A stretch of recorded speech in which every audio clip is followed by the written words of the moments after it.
eylenme gurbet ellere, lesli hünkâr kutbi kutbi devranın tezgah, devranın tezgah.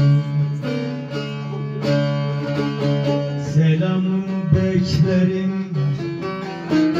iki cihanda, zülfü siyah kaşı kaşı keman tezgah.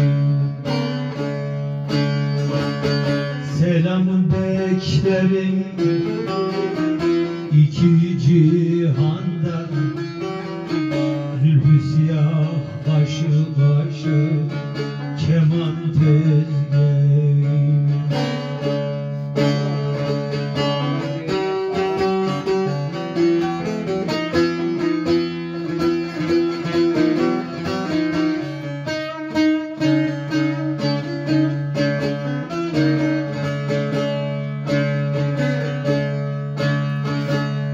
Ayrılık sevdası seninde çoktur.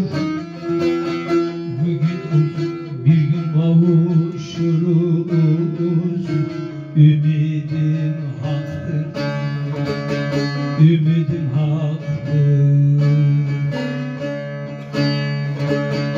Benim senden başka sevdiğim yoktur. Sevdakar oldum canan tezgah. Benim senden başka sevdiğim yoktur. Sevdakar oldum canan tezgah.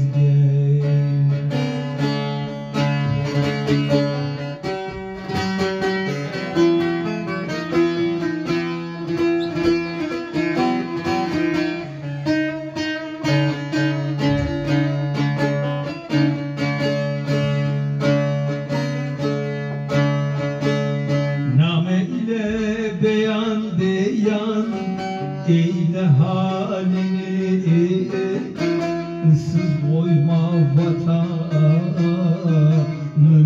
elini, hey yar elini.